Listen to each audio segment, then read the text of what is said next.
All right. Okay. Welcome to the podcast. No problem.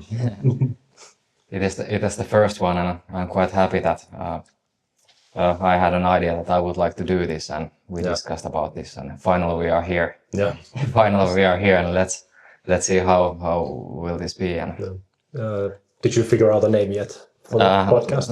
No, the name is not clear yet, but I try to be creative. Yeah. I try to take an example out of the the big ones that are there, but of course it has to be something special. Yeah. But I think the name has to be something related to the actual content of the podcast. Yeah. And like we discussed last week, it will be around just interviewing people who I'm interested in, and I want to hear what they have to say and what they have done. Yeah. So it has to revolve somehow around that one. Okay. Well, it's nice to be your first one. Huh? Yeah. Yes. This will go down the history. In the history books. Yes.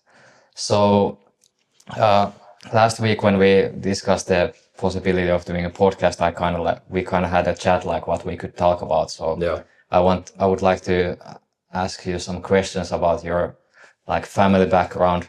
Yeah. What you did when you were younger man. Yeah. And kind of obviously you are working still with cars. So I want to hear your story, how did you end up in Germany and in the place where you are at the moment. Yeah, but maybe we should start by just introducing yourself, who you are and what you are doing and where do you live currently. My name is Hannu Ylhäinen.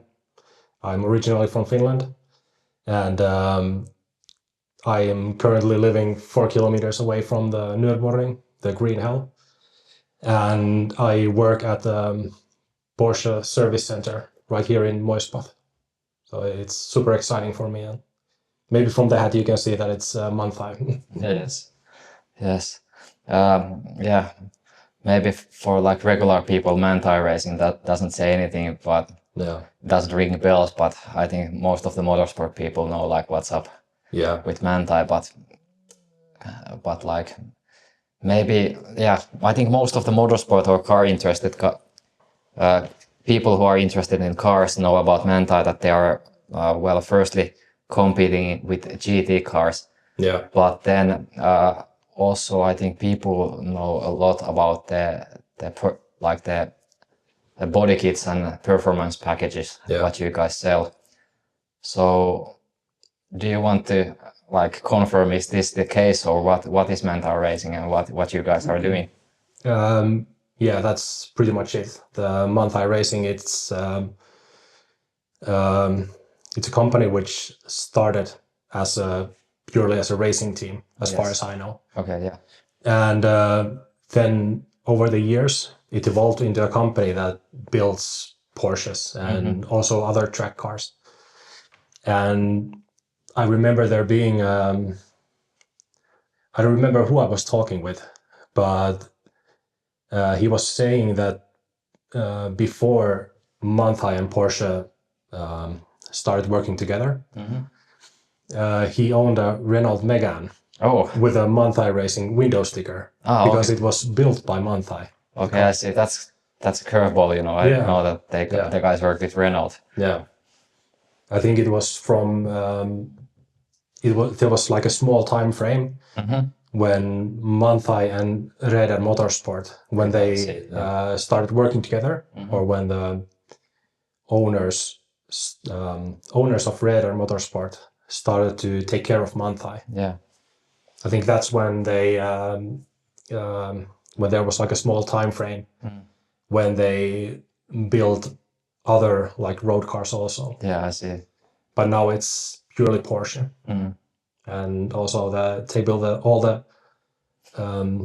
the factory Porsche race cars. They are built in Moispath by Manthey Racing. Oh yeah, I see. So by factory cars, car people know maybe what factory car means, but when the guys are competing the GT cars, so purely racing cars, the cars are coming brand new for the racing team. So do you mean that those ones are built actually here in Nürburgring in Moispot Industrial Park? Yeah. Oh, that's kind of cool. Yeah. You learn something new every day. Yeah, like if you buy a new Porsche race car from Porsche, it's built in Moispot, and then they just ship it to Australia or whatever. Okay, I see. So they're all built here. Yeah, that's pretty cool. That's really cool. Yeah, nice. I need to double check that this is recording.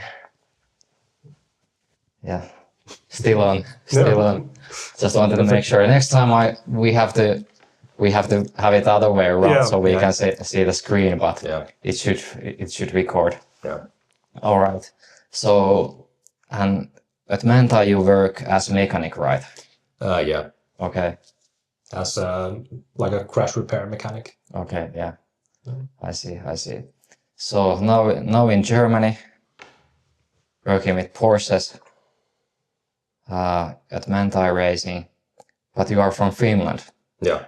So I kind of like want to hear the story, like how did you end up in here? So if we can like go back in time, I don't know how many years, like 15, 20, or even 25. Like, could you tell me like where do you come from, and what kind of like family background and childhood do you have? Because I think like for most car guys, the interest in cars comes from that time. So is that the case for you too? Yeah, I think the earliest memory I have about cars is that when I was 5 or 6 years old, and I think we were actually visiting Germany. Oh, okay. And I saw an older 911 on the side of the road. Okay. And I was thinking like, that's my dream car. Oh yeah, I see. So you kind of like had the that's how you got interested in Porsches, but you just didn't know it yet. Like how will the dreams happen later? Do you remember what age were you, like 5, 10, 15? I think I was 5 or 6 years old or something like this. Okay, so like pretty young. Yeah. Because it's one of the earliest memories I have from pretty much any car. Okay. And it was seeing that 911 Targa on the side of the road parked. Okay, so you remember that it was even a Targa. Yeah. Okay. I don't like Targas so much, but it was still a Porsche. Yes. Yes. But I find it quite fascinating that you remember those like little details from that specific car. Do you remember the color and everything? It was like a really dark blue or black. Okay. Like something really dark. Okay. That's all I can remember. Okay. So almost that specific color. And it had, I think it was like in fashion in Germany back in the time. There was like one half of a golf ball, and it was stuck on the window, and it had like cracks on the side of it. I remember it having this sticker. Oh, okay. I see. So it's kind of same as some people have done like bullet hole stickers in their cars. So basically the effect they look for is the same. Oh, that's interesting. So you were like 5 or 6 years when you saw the car of your life. And that determined that you will work with Porsches in the future, but you just didn't know it yet. So how your life continued after that? Quite normal, I would say. Okay. Like there was maybe from 5 to 13 or something, 12 or something. I mean, we saw all the Fast and the Furious movies and all that. Yeah. Did you play? If I can even remember the time frames correctly, but still. You remember that you watched the movies? Yeah. Okay. Yeah. I remember that I went to see the second Too Fast, Too Furious. Yeah. We went to the movie theater with my brother. Oh, okay. That's pretty cool. He had a 4-door E36. Oh, nice. And that's one car detail. Yeah. it's kind of fascinating that you remember the details of the cars. Yeah. So you went to see the Fast and Furious. Did you play any games, Need for Speed? Oh yeah. Yeah, of course, of course. Yeah. I mean GTA and Need for Speed, and then there's maybe it's a little bit more known game now, but a game called Live for Speed. Live for Speed. Yeah. Yes, actually, I remember. That's good that you brought it up, because I remember that one. Yeah. And it's for computer only, on the PC, right? Yeah. No. Yes. And what I remember from that game, the graphics are like, they are simple. Yeah. They are simple, but the physics in that game were pretty good, right? Yeah. So yeah. I think one of the best simulation games back in the day. Yeah, yeah. But of course, nowadays it's all about Assetto Corsa and everything. Yeah, but that's kind of cool that you have also played the Live for Speed, because for me too, I learned, the car control in that specific game when we were playing that one at my friend's place. Yeah. Okay. But also all the Gran Turismo games, I never played the first one. Okay. But from the second one until the GT7 or GT Sport, whatever was whichever was the latest one, I played all of them. Okay. Okay. So it's the one Targa you saw. Yeah. Then those Fast and Furious movies. Yeah. And then Need for Speed games, Gran Turismo and Live for Speed. Yeah. And I can only blame my brother for all the fascination in cars. Okay. I mean, I did like cars before. Yeah. But when my brother bought the E36, that's when it got how do you say it? It's sped up. Yeah, sped up. Interesting cars. Okay, yeah. So then you kind of realize that, okay, the cars are my thing. Yeah. So the spark was created in Germany. Yeah. But the interest, became clear with your brother. Yeah. Okay, yeah. I see. That's fascinating. Well, yeah. Of course, when you are a young boy, you can see cars, you can be a passenger, you can watch movies, you can play games. But how would you describe that when it became more concrete for you, that you started to actually do some car stuff? I think when I was again, we have to go back to my brother. Yes. Okay. Yeah. Because he bought an S14 Nissan 200 SX. Yeah. Cool. And that's when I started getting interested in drifting and all the JDM stuff and old Group A race cars and Group N race cars and GT300 and GT500, or it was JGTC back in the day. Yeah. But that's when when I was younger, 15 or 16, my dream was to race in GT500 series in Japan. Okay. But of course that never happened. Not yet. I won't be here. You will go there one day. Yeah. I really want to visit Fuji Speedway, but that's for another time. But that's when I decided that I want to work on cars, because I saw that as a one step closer to the dream of being a racing driver. Yeah. So that's when I started to pursue cars and car mechanics and everything, all that. Yeah. And then I went to the what is it called? I think it's called vocabulary school. Vocational school. Vocational school. Vocational, yeah. That's when I went to vocational school. Yeah. For to become a car mechanic. Yeah. But because I don't know if I have ADHD or something. I can't really focus on anything that I'm doing at school. So my school got extended by 6 months or something. Oh yeah, I see it. Yeah. But I finished it finally and graduated. Yeah. Okay. So when you were in the school, of course there's some general studies like maths, language, that kind of stuff. So it seems like that didn't interest you too much. No, not at all. But in the vocational school, it's more, when you compare it to like a high school, it's more practical. So I guess you got the first experiences of working with cars. Yeah. In the school then, or? Yeah, it was a tiny Teboil fuel station, and they had a Toyota official service there, and I was there on my first year of school, and then the second year of school, and also the summer vacations I was working there.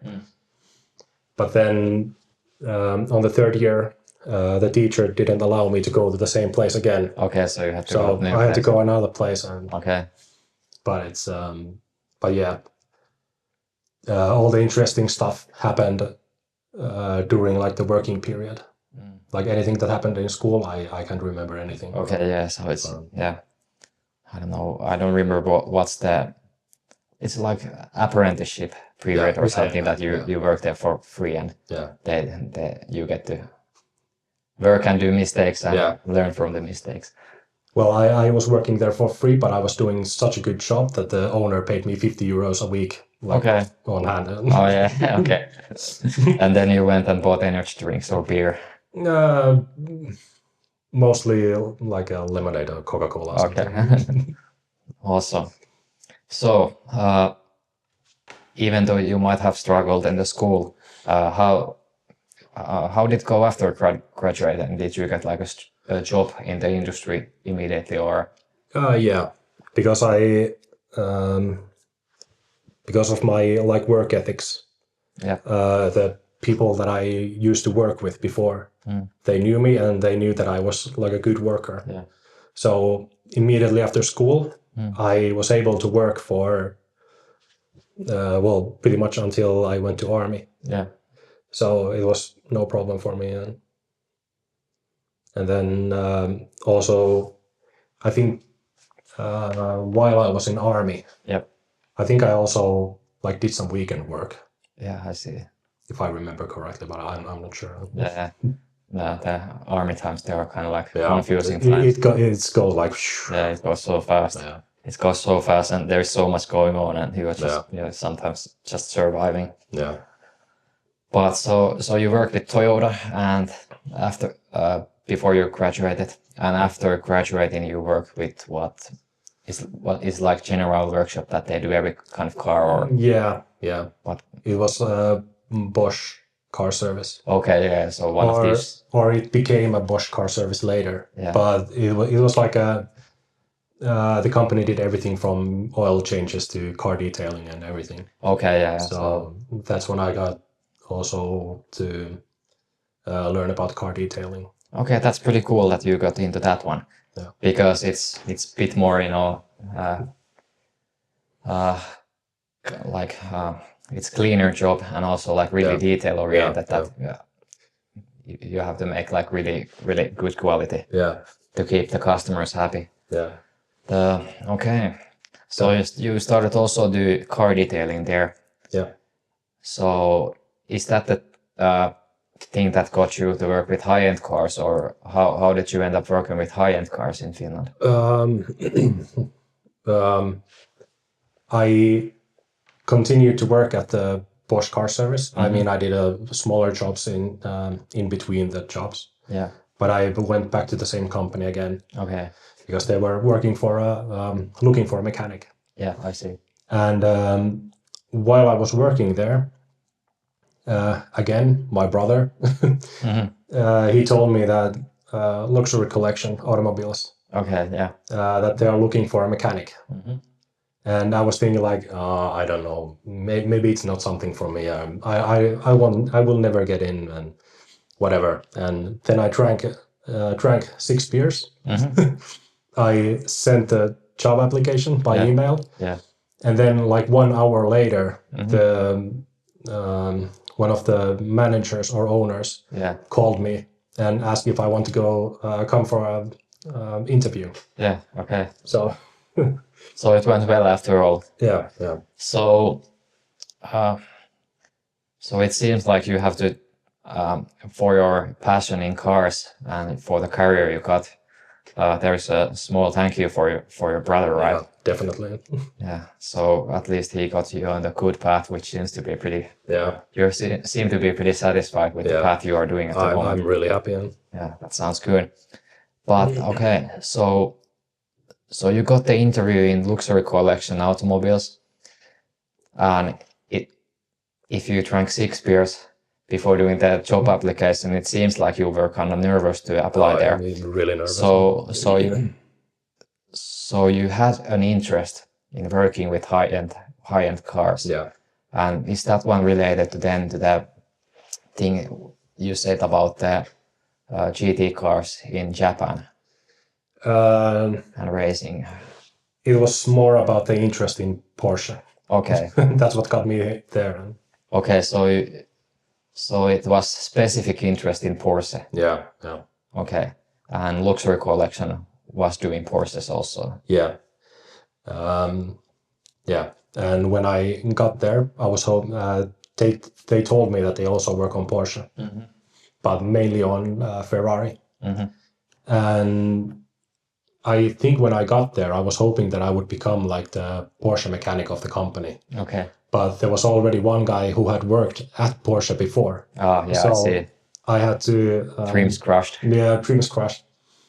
But that meant that I had to start working on Lamborghini and McLaren and the other shit boxes. Other shit boxes.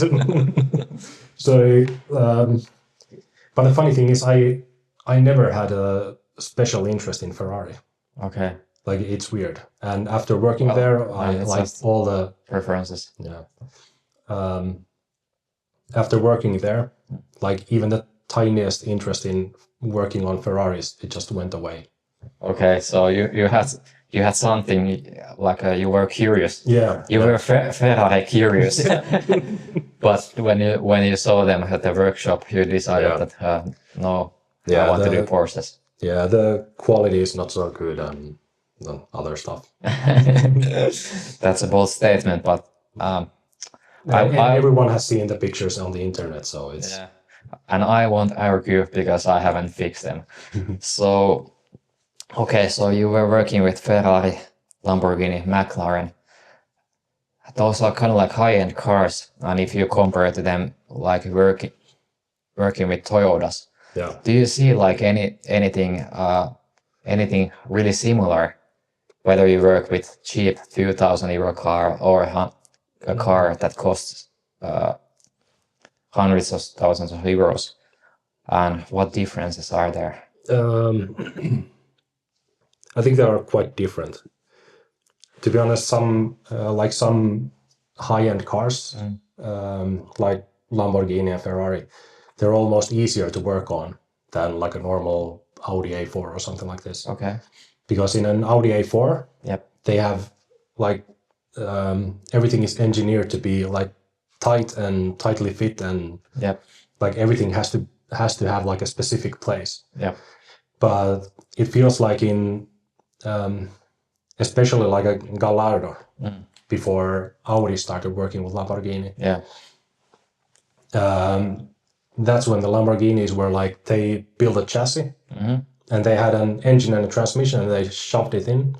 And then they're like, oh, here's some space. We'll put some coolant reservoir here and this part here. And like, you can see everything. Okay. And you can see the kind of like the racing pedigree with those models before, because everything is built kind of around being serviceable. Okay, yeah. It's the same thing. It makes sense. Yeah. It's the same thing with Porsche. That's why I love working on them, because everything is so... I mean, the work can take a lot of time, of course. But everything is like perfectly engineered to be serviced. That's why they're great cars. So they are high performance cars, and they are engineered to be driven with full speed on racetracks. Then they need to be maintained. And they have designed them to be maintained easily. Yeah. Okay. So if that's the biggest difference you would describe, are there any similarities?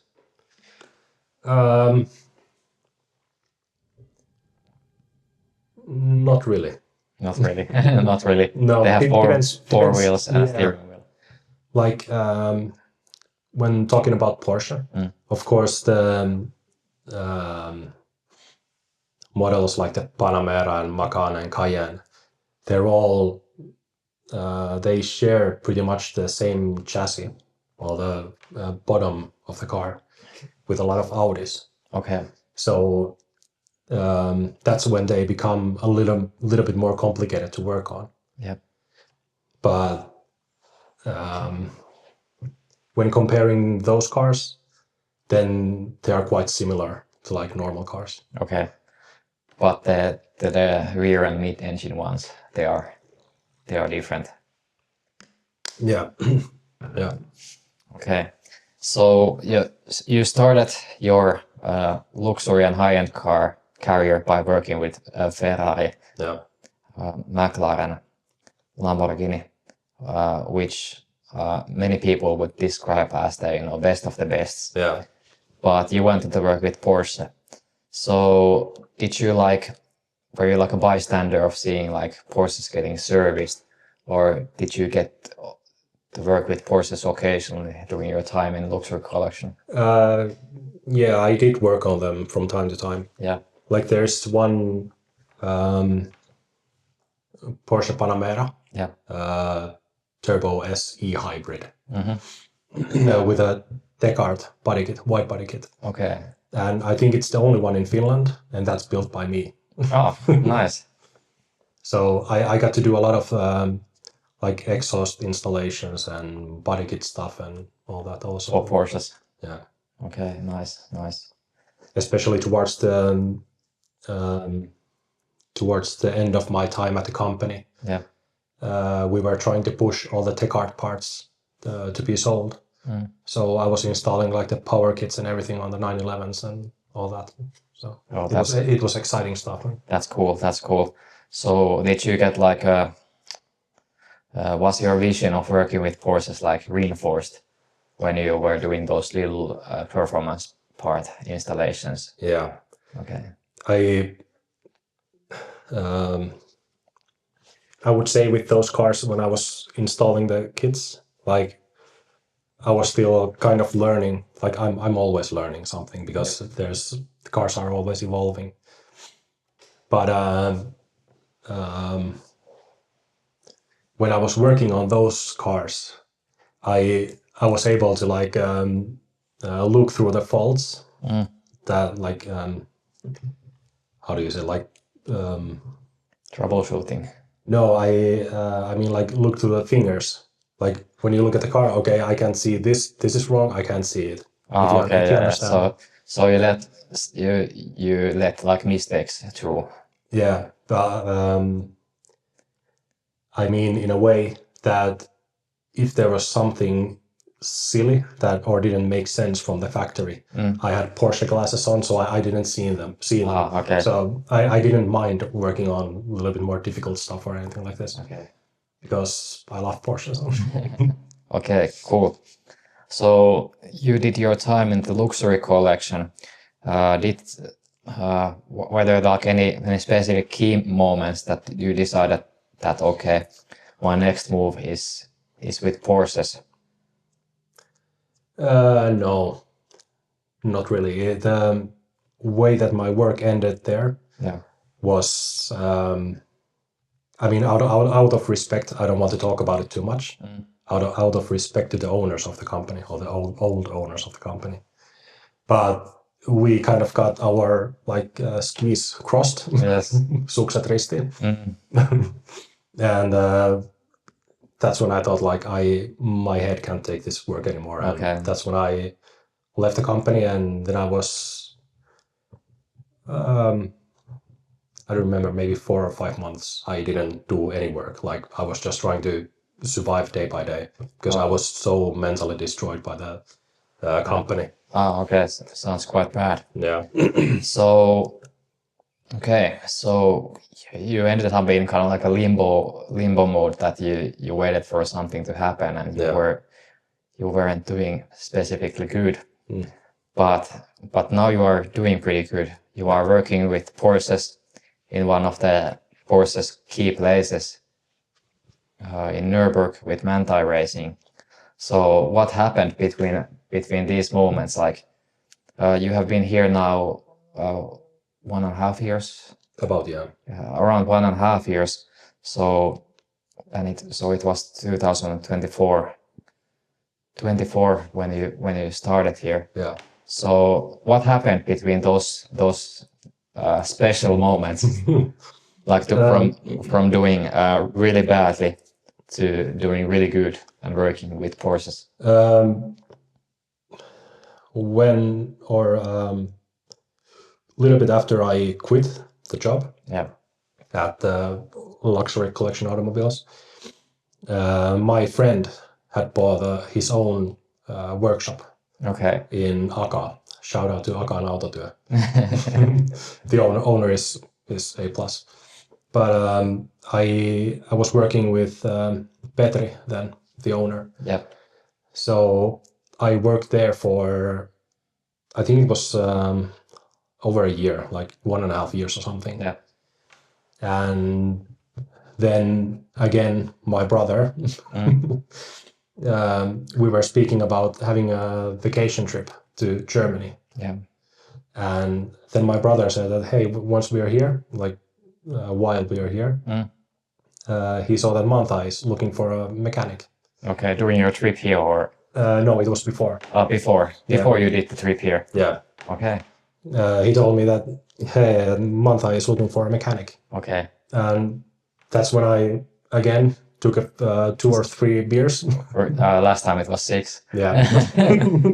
1 to 12. yeah, something between that, yeah. But then I just sent the application. And I think it was like 2 or 3 days. And I got a reply. And we started working on like towards having an interview, like online interview. And that's when I decided that while we are in Germany, or we were visiting Netherlands and Germany because my brother lives in Netherlands. That's when I decided that okay, I will do. It was I think 3 days of like what is it called? Like test working. Test work. And then when we came for the vacation, I went to Manthey, worked those 3 days, and then we went back to Finland, and now we're here. And now you are here. So you had 3 days to impress the company. And also the company had 3 days to impress you that this is a good place to work. What do you think about this kind of arrangement? We don't have that kind of that kind of thing in Finland that you do like test job. So how did you view how would you view that period, and also like how would you reflect those 3 days of your life? It was I mean, on the first day when I went there, I didn't even know that I'm supposed to work those 3 days. Okay. So I thought that I'm only like checking the place out, like seeing how everything works and whatever, and see if I'm interested in the company. Well, like of course I'm interested, but anyways, to see if I'm interested in this. But then, I mean, I think I was working on a 997 or something and doing like small work with some other people, and like it was, I don't know. I mean, for me at that moment, the only special thing was that I was in like right next to Nürburgring, working on Porsches at Manthey.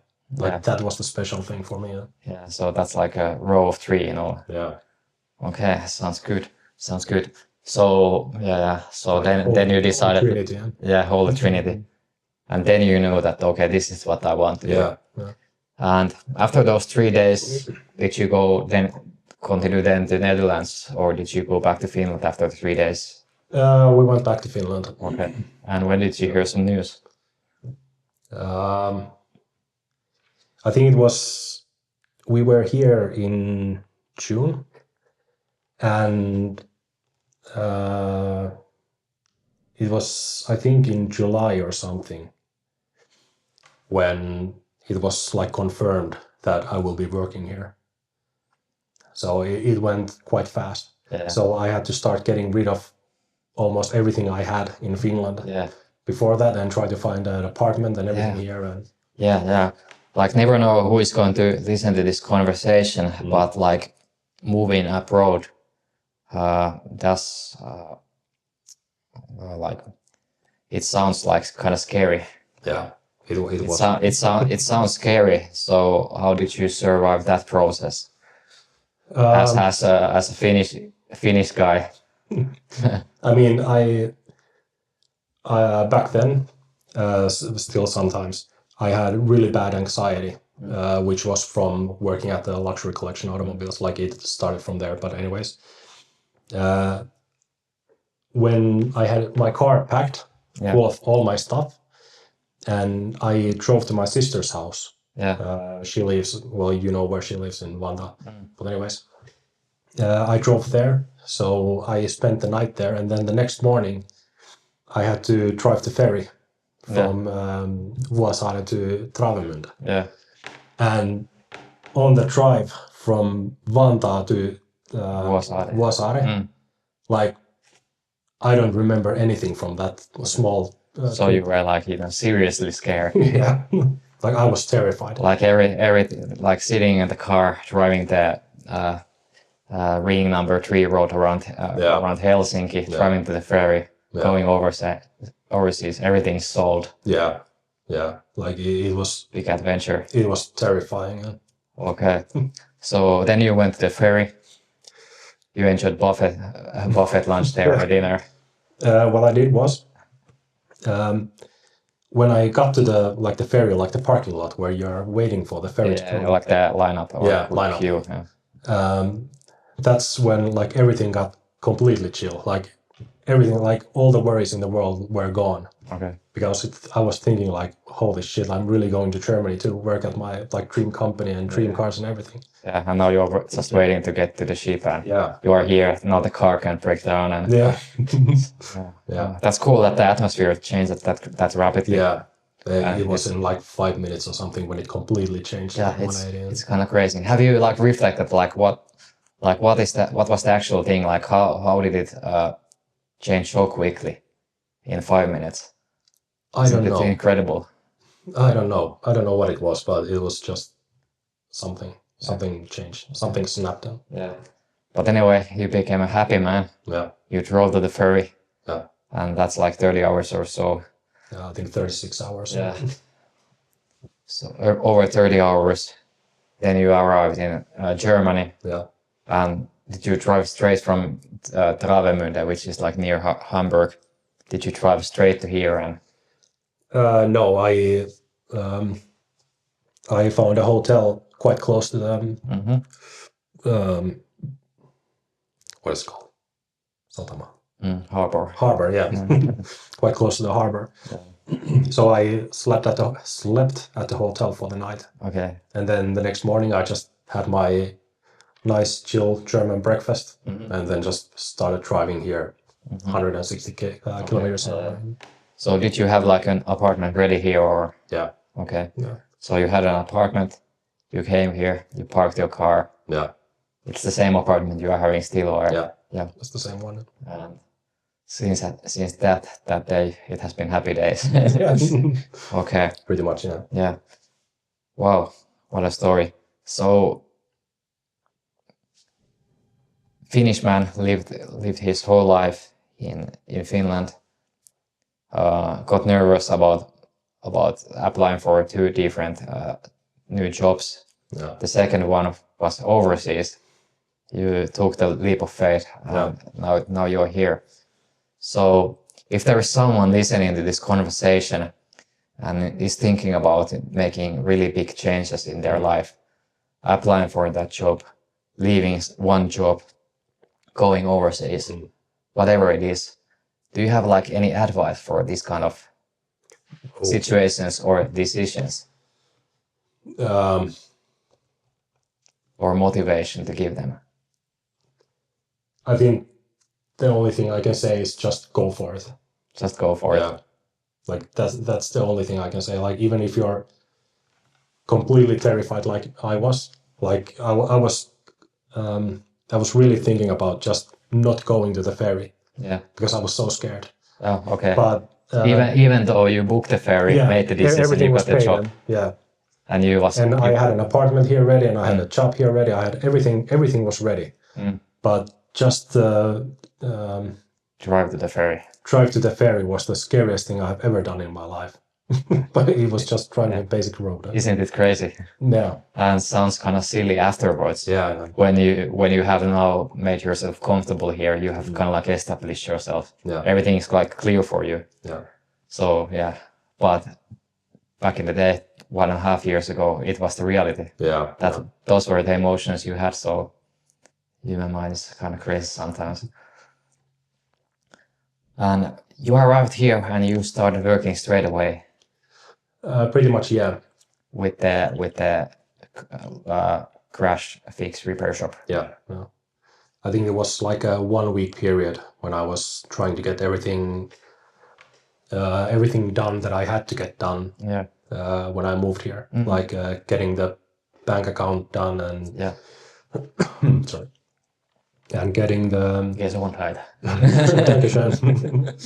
going to the Verbandsgemeinde to register myself as someone who lives here. Yeah. So I spent a week trying to get all those done, and but then everything was ready, and then I've been just working away. Yeah. The bureaucracy here in Germany, it's surprising. Yeah. Like you have to register yourself in like a city hall. Yeah. Also, when you want to deregister or register your car, buy a car, sell a car. Yeah. It has been made really complicated. Yeah. Especially when you compare to our home country, Finland, where you can do everything on your phone in 5 minutes. Done. Yeah, and it's really cheap in Finland also. Yeah. Okay. You came here, you started working, you got bank account open. Yeah. And since that, you have been working as a mechanic with crashed cars. Yeah. Have there been any like key moments during this 1.5 years, like, that might have changed your opinion about working with Porsches? Or has it been only like, it can be positive or negative, or has it been reinforcing the vision you had previously, like what you imagined about working with Porsches? For me, it has only been like reinforcing everything. Okay. Like in a positive way. Okay. Because I think 99% of the cars that I work on are GT3 RS and GT4s, and sometimes GT3s. Okay, so really specific models. Yeah, yeah. So it's fair to say that you know the cars throughout now. Pretty much, yeah. So if you see like a specific part like this, you can say like it goes there. Yeah, almost, yeah. That's pretty cool. Yeah, I think it's hard to imagine. It was hard to imagine like back in the day, like how would it be actually to work with this kind of cars? But it seems like if Porsches are your thing, you are working your dream job. Yeah, it's 100%. All right. So in Finland, you work with the smaller workshops, and as I have, if I have understood correctly, Manthey Racing is like a really big company. Like it's not just a small racing team. They have many different like facilities. Really, do they have like hundreds of people working there or something? And it's partly owned by Porsche Group. Yeah. So, do you have any like any comments about working in that kind of like a big company, like I think it's fair to say corporate shop, kind of. The funny thing is, you can't really see the size of the company when you're working especially in the crash repair area, because there's 3 of us now, plus some trainees, atsubis, like who come and go, help us and whatever. So it's like a really tiny group who's working up there. Yeah. So it's still like feels like a small workshop. Feels like a small workshop. So that's kind of cool. Yeah, because I really like working on like small workshops where there's like a few people and everyone knows everything, and that's good. So everything stays chill and non-toxic. And okay, thanks for sharing. Yeah. Thanks for sharing. So now you are working with crash cars, and you have been working for 1.5 years with crash cars. Yeah. Is there anything coming up? Like, are you getting to work with different kind of cars, or are you even looking forward to work with different kind of models or different division of your company, or do you just enjoy repairing cars? At the moment,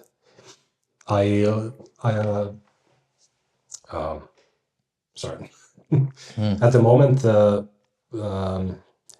it's called like a chapter, or the place where I'm working. Yeah, like, I don't know, division branch or something. Like I really like working there. Like before, I was thinking that maybe sometime in the future I would be working on the race cars or something like this. But now when I've been working there, I like it so much that I wouldn't say zero interest, but I'm more interested in working in this specific area. Workshop. Yeah. Okay. So maybe sometime in the future, like 5 years or something, maybe I will go work something else. But let's see. So your strong interest to work with like racing has kind of like dissolved a bit. Yeah. And now you were like into these street legal GT cars. Yeah. Okay. And then your company has like the motorsport division separately. Do they have like their own repair shop for crashes or? Yeah. Okay. They have their own workshop for the crashed race cars. All right.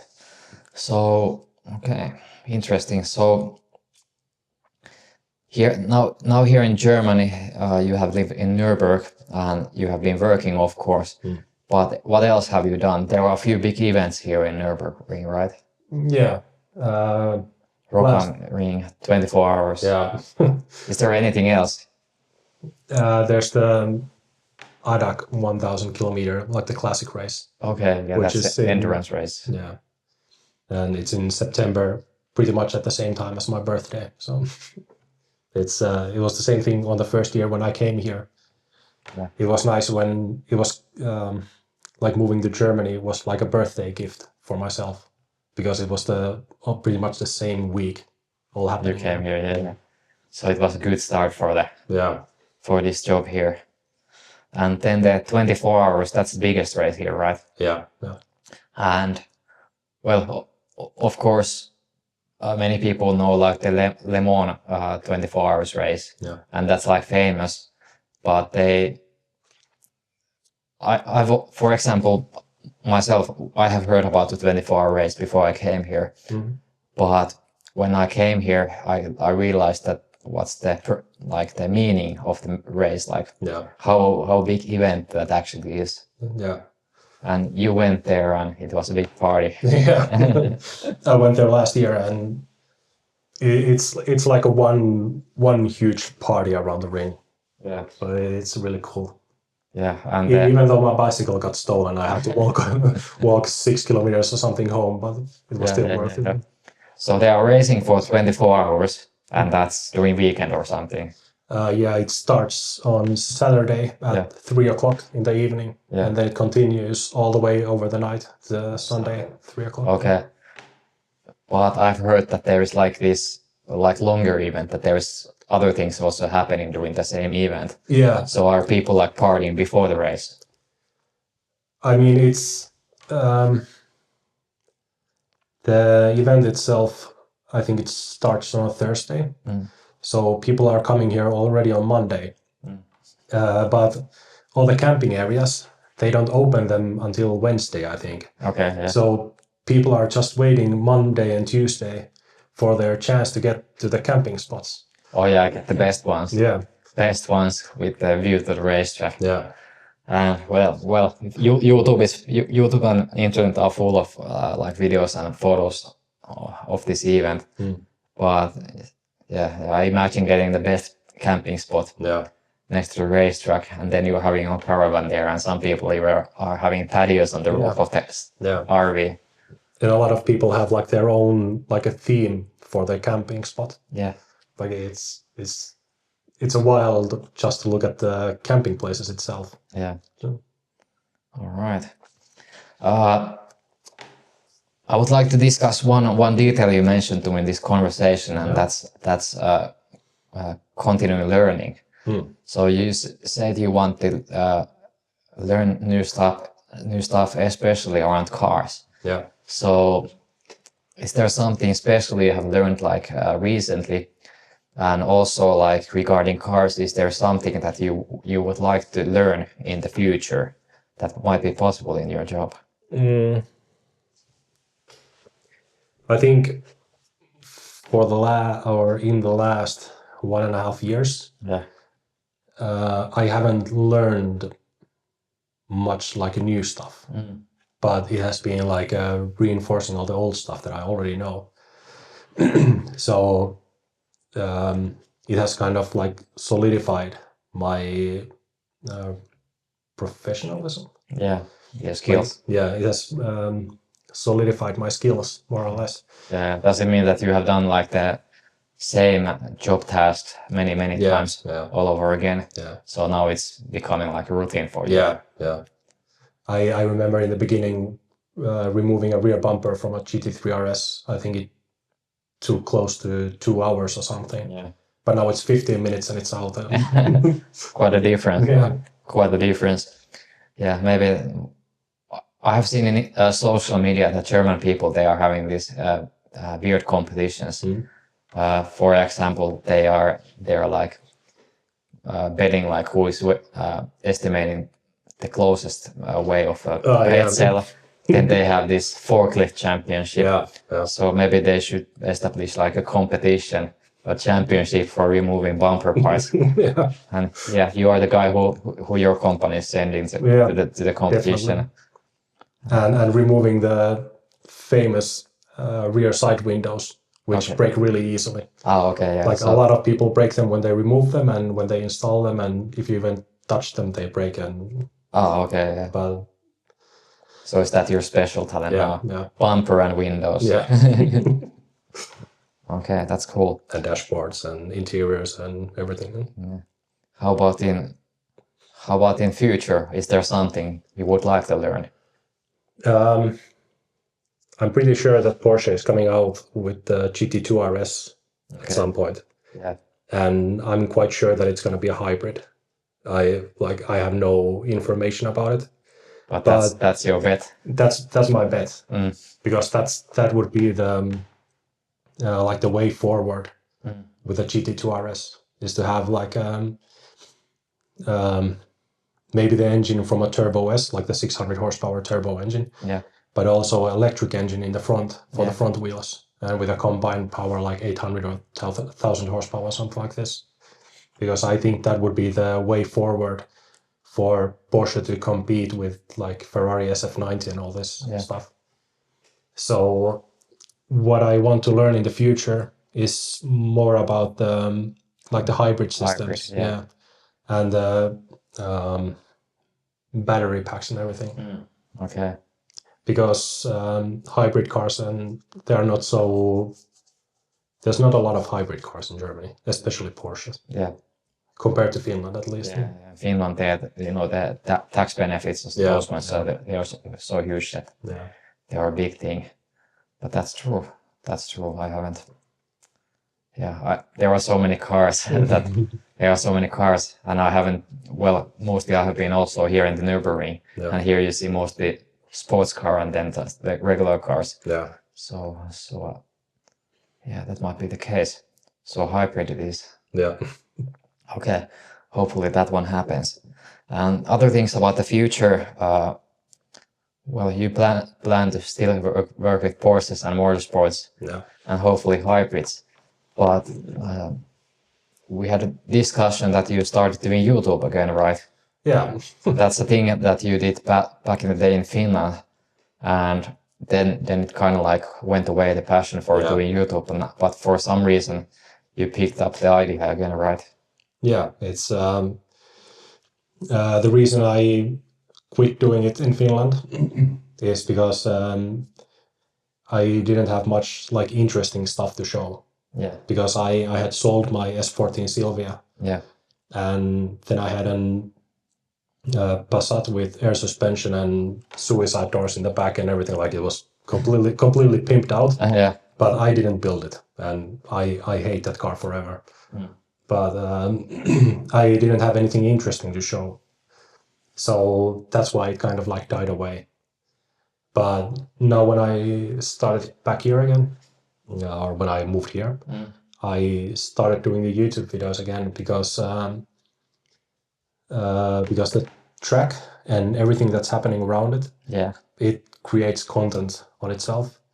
And the car I have at the moment, I really want, like, my dream with that car. I mean, it's a 97 1.8 turbo A3, so it's old shitbox. Yeah, old Audi. Yeah, old Audi. But my dream with that car would be to maybe race it on the NLS or RCN or something like this. Okay. Just for fun. Yeah, that would be pretty cool. Yeah. So yeah. So that would, like, in the future I want to create content with the car also, but I don't know what the time schedule would be for that one. Yeah, just do it. Yeah. Just do it, and time will show what happens. Yeah. Yeah. If this podcast gets really big and I get some revenue out of this, I will sponsor your RCR race, and hope it happens. But you stopped doing YouTube for a while, but you have done some TikTok, right? Yeah. And it's funny, like before I came here, one friend of mine who actually watched your TikToks, and then he said to me, like, hey, maybe you should like write a DM for that guy. He's from Finland and he's doing TikToks. So like, okay, yeah, why not? And then I did that one, and here we are. But isn't it fascinating that you are doing TikTok for fun of your regular life here? Yeah. But actually people in your home country are seeing that content and are watching it. Yeah, it's how does it feel? It's fascinating. Yeah. And internet there are no limits, like, you know. Yeah. You never know where you end up in, and you might make some completely new friends, or even get some partners to work with your Audi, and that's true. Make it the goal of driving in the RC happen. Yeah. Speaking of the endurance races here in Nürburgring, have you heard any news about the Instagram famous Rauch Racing, who modified the Renault Twingo and planned to race in the 24-hour race, and everything looked good. Yeah. But at the moment the news aren't so good, and they basically got banned from racing in the 24-hour race. But do you know their like background? Have they done like any NLS race or RCN race with that car? Similar you are trying to do with your Audi? No, I think they have not done it. Okay. Because I've been trying, like, now when you mentioned it, the only like a slower car that I have ever seen on the track is the what was it called? It's the Dacia Sandero, but I don't remember the team's name. It was Ollis something. Okay. The team. Yeah. But they also raced at the 24 hours race last year. Oh. But there was discussion that since the Rauch Racing Twingo is not able to race this year, is the Dacia able to race? Because it's also a slow car. Yeah. And the reason why the Twingo was banned or not allowed to race. allowed to race was because it would be too slow to drive with the GT3 cars and everything. What is the Dacia slower?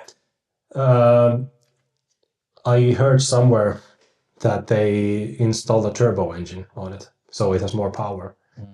But from what I remember, in the Rauch Racing Twingo, they also wanted to install like a Honda K20 engine or something. Oh, okay, yeah. So it would be 170, 200 horsepower car also. Yeah. So I don't know what the thing is. Okay, so do you think that there is like a discussion at the moment, like, okay, what are the rules then? Like, if this car is able to race there, but this one isn't. Yeah, because there's also 318 IS E36. I think there's also racing at the 24-hour race, and that's also like a small car. Yeah. So I don't even know what the rules are anymore regarding the slower cars. Yeah. Well, yeah, both of us, we have just like driven the Nordschleife, which is the longer racetrack of the Nürburgring, and the famous one, and the reason why people come here. We have done only the, basically the tourist drives, which is that you go there and you drive it for fun, and you're not racing there. So you kind of like make distance to the actual racing by doing that one. And when you actually start to think like, how is the racing in Nordschleife? It's something really crazy. Like, there are many cars around you, and you are actually competing. You have to drive well to be faster than others. You have to be also really stable that you don't crash there, because if you go out of the track, you are crashing immediately. And also, the car has to survive the race. And if you're talking about hours and hours of racing going with full throttle, it's kind of consuming. So will you think that Audi will make it? Or does it matter? I mean, I've been slowly trying to build it so it survives it. That's why I want to keep it like kind of stock for the power. So because when you keep the engine stock, there's not like extra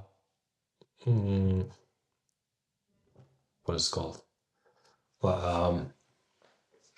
Extra wear or like extra strain. Extra strain in the engine. When you keep it stock.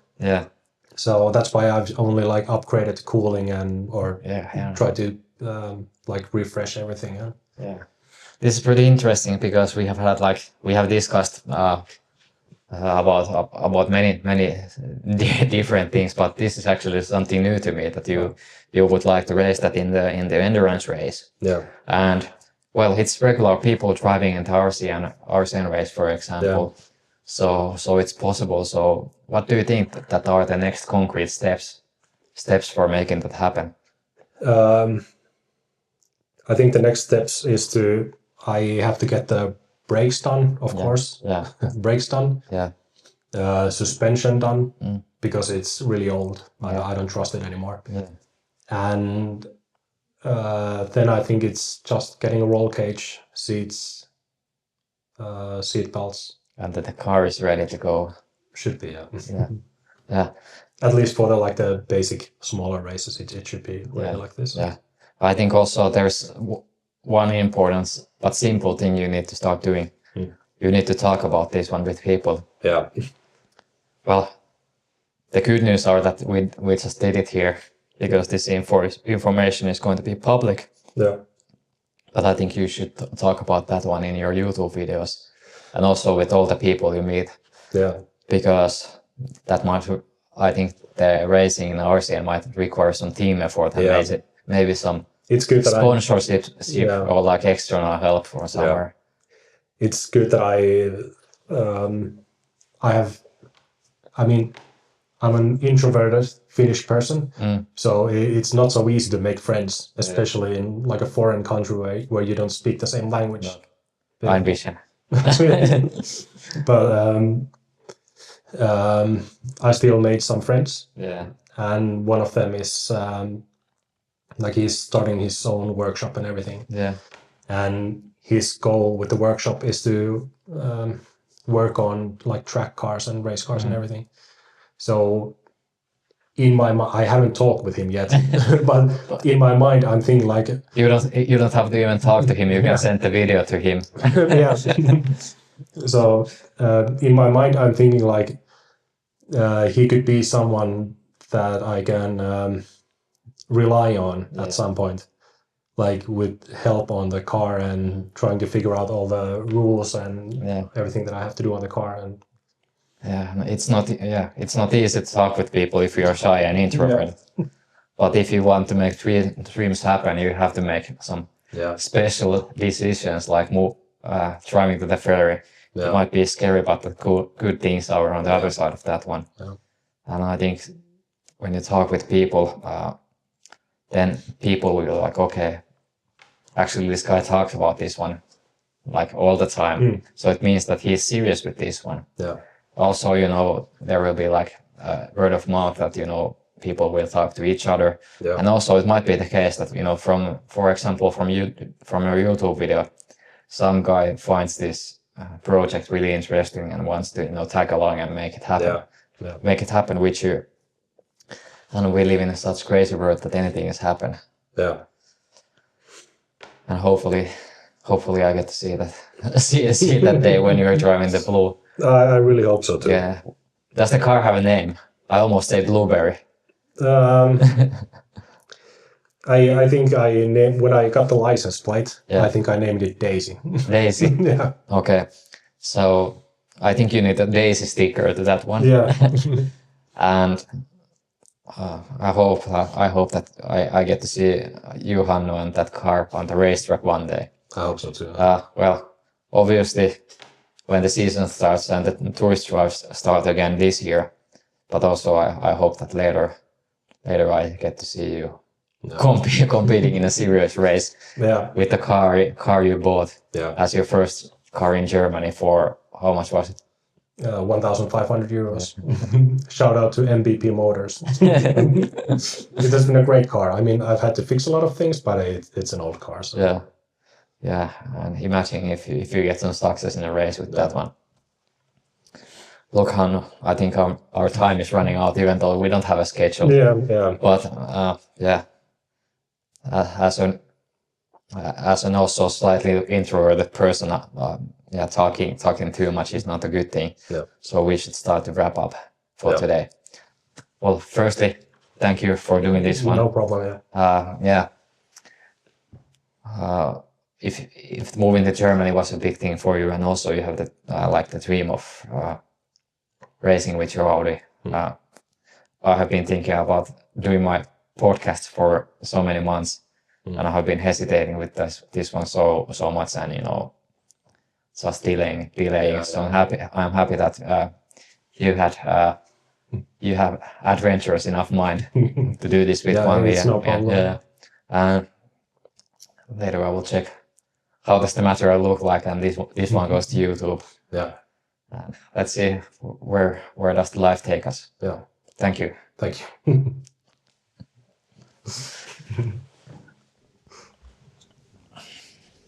Nyt huomaat se kuvan. Nyt on kuvan.